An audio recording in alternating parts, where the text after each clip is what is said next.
हर महादेव दोस्तों, स्वागत है आप सभी का हमारे YouTube चैनल में। आज हम बात करेंगे 8 मंथ ऑफ प्रेगनेंसी, यानी कि आपके 8वें महीने को आज हम डिस्कस करेंगे। हम उसमें बात करेंगे कि आप में क्या क्या चेंजेस आएंगे, उस समय बेबी में क्या क्या चेंजेस रहेंगे और क्या हेल्पफुल एडवाइस रहेगी आपके लिए। तो आज की इस वीडियो में हम यही सारी बात करेंगे। चलिए वीडियो शुरू करते हैं। सबसे पहले बात करते हैं बेबी के बारे में। बेबी में क्या क्या चेंजेस आएंगे। जो हमारा बेबी है, बेबी हमारा इस समय 18 इंच तक हो जाता है, लगभग 18 इंच तक वो बन जाता है इस समय तक। और जो हमारे बेबी का वेट है, बेबी का जो वेट है हमारा वो 1500 ग्राम से 2 kg तक का हो जाता है। और जो बेबी का साइज़ है, आप मान के चलो एक पाइनएप्पल के साइज़ के बराबर हमारा बेबी इस समय तक हो जाता है। जो हमारा बच्चा है वो अभी इस समय तक मैच्योर हो जाता है, बस खाली लंग्स की मैच्योरिटी बाकी रह जाती है। जो लंग्स हैं वो 34 हफ्ते के बाद मैच्योर होना शुरू हो जाते हैं। तो काफ़ी हद तक हमारा जो बच्चा है वो मैच्योर हो जाता है। आपने कई बार देखा होगा कि बच्चा अगर प्री टर्म हो रहा है तो डॉक्टर उस समय टायराइड के इंजेक्शन एडवाइस करते हैं। वो इंजेक्शन इसलिए होते हैं कि बच्चा प्री टर्म मतलब जल्दी ना हो, बच्चा अपनी उससे जल्दी ना हो, इसलिए वो टायराइड के इंजेक्शन डॉक्टर एडवाइस करती है। वो इंजेक्शन आपके लिए बहुत ज़्यादा इंपॉर्टेंट होते हैं। वो इंजेक्शन आपको लगवाने चाहिए और डॉक्टर उस समय उन्हें लगाती भी है। तो इसलिए आपको ध्यान रखना चाहिए कि वो इंजेक्शन आपके लगे हैं या नहीं लगे हैं। तो आपको डॉक्टर से एक बार उन इंजेक्शनों के बारे में ज़रूर पूछना चाहिए।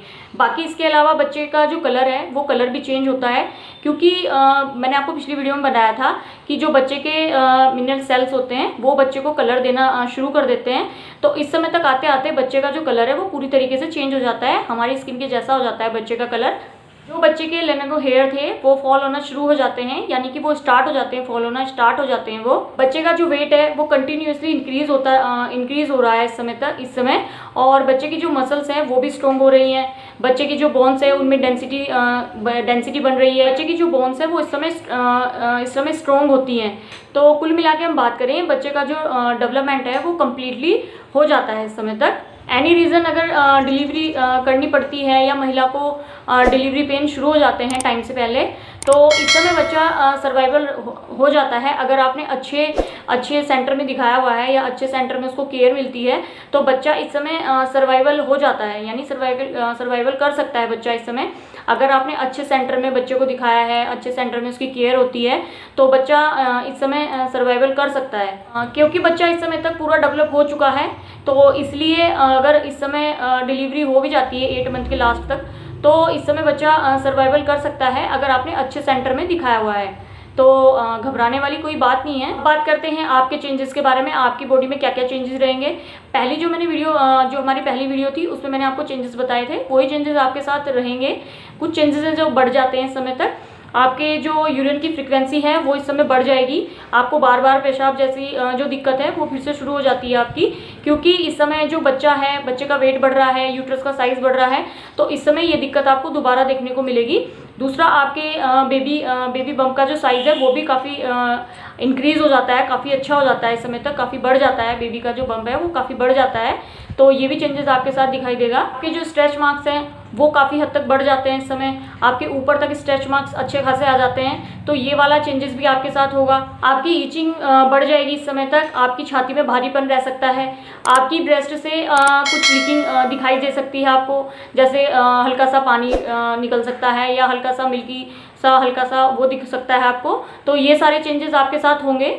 आपका इस समय वेट काफ़ी रैपिडली इंक्रीज़ होगा। इस समय आपका जो वेट है काफ़ी तेज़ी से बढ़ेगा इस समय। और दूसरा, आपको कॉन्स्टिपेशन की प्रॉब्लम हो सकती है इस समय तक, आपकी बैक में पेन हो सकता है इस समय, आपके नीचे नलों में दर्द हो सकता है। तो ये नॉर्मल सिम्टम है जो आपके साथ होंगे। बाकी जो ये दर्द हैं ये इतनी ज़्यादा देर तक नहीं रहते हैं, कुछ टाइम के लिए रहते हैं, जो बिल्कुल ठीक हो जाते हैं कुछ टाइम बाद। तो आपके साथ ये वाले चेंजेस आपके साथ रहेंगे। इसके अलावा आपके हाथ पैरों में सूजन आ सकती है, स्वेलिंग की प्रॉब्लम हो सकती है आपको। इसके अलावा आपको बीपी में चेंजेस मिलेंगे आपको देखने को। तो ये सारी चीज़ें आपके साथ होंगी। इसलिए बोला जाता है कि 8 मंथ में आपको डॉक्टर के कनेक्ट में रहना है। आपको इस समय डॉक्टर 15-15 दिन का गैप करके आपको बुलाती है, तो आपको डॉक्टर के साथ डॉक्टर के पास जाना है। जो भी आपकी डॉक्टर ने जितने दिन बाद आपको डॉक्टर ने बुलाया है तो आपको ज़रूर जाना है, क्योंकि इस समय जो डॉक्टर है आपका बीपी चेक करती है, आपका वेट चेक करती है, बेबी की हार्ट बीट चेक करती है। तो ये सारी चीज़ें आपकी चेक होती हैं इस समय 15 डेज़ के बाद। तो इसलिए आपको डॉक्टर के पास जरूर जाना है जब जब आपको डॉक्टर बुलाती है। इस समय तक के लिए कुछ हेल्थ टिप्स क्या रहेंगी आपके लिए। सबसे पहली जो आपकी मेन जो हेल्थ के लिए टिप्स है आपकी, वो है आपको डॉक्टर के पास जरूर जाना है। जब जब आपके डॉक्टर ने आपको बुलाया है तब तब आपको डॉक्टर के पास रिपोर्ट करने जाना है। आपको मिस नहीं करना है बिल्कुल भी, ठीक है। दूसरा, जो डॉक्टर ने आपको एडवाइस की हुई है, आपकी दवाइयाँ, आपकी मेडिसिन, वो आपको टाइम पे लेनी है। जैसे आपकी आयरन होगी, कैल्शियम हो गया, आपकी मल्टीविटामिन्स हो गई, आपका प्रोटीन पाउडर हो गया, तो ये सारी चीज़ें आपको टाइम से लेनी है। इसमें कोई भी नेग्लेंसी आपको नहीं करनी है। अलावा आपको अपने लेफ्ट हैंड की तरफ ही सोना है, आपको अपनी लेफ्ट साइड की तरफ ही सोना है। चाहे आप रात को सोएं, चाहे आप दिन में सोएं, आपको अपने लेफ्ट साइड करवट लेके ही सोना है, क्योंकि इससे बच्चे को ब्लड का जो सर्कुलेशन होता है वो अच्छा मिलता है, ब्लड का फ्लो अच्छा जाता है बच्चे की बॉडी में। इसलिए आपको लेफ्ट साइड की करवट ही सोना है। इसके अलावा आपको बेबी मोमेंट का ध्यान रखना है।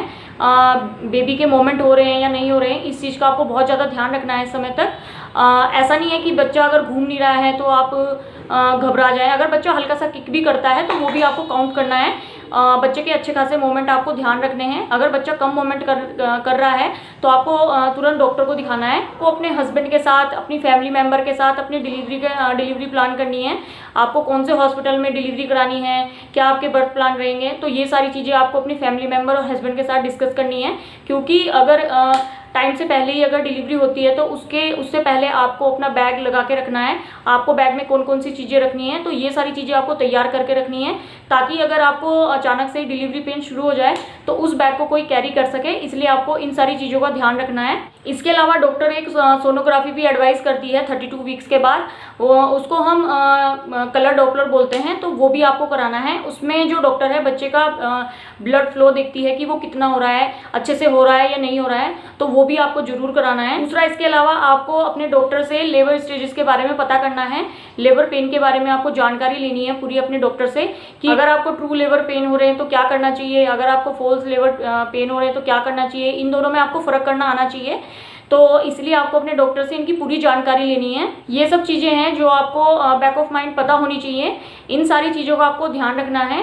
अपने डॉक्टर से जाके आपको इन सारी चीज़ों के बारे में पता करना है, ठीक है। और अपना बहुत ज़्यादा ध्यान रखना है। इस समय आपको 8th मंथ में ज़्यादा ध्यान रखने की ज़रूरत होती है, तो इसलिए आपको इस समय अपना ज़्यादा ध्यान रखना है। चलिए, अगर वीडियो आपको अच्छी लगी हो तो वीडियो को लाइक करें और चैनल को सब्सक्राइब करें और वीडियो को ज़्यादा से ज़्यादा शेयर कीजिएगा। Thank you.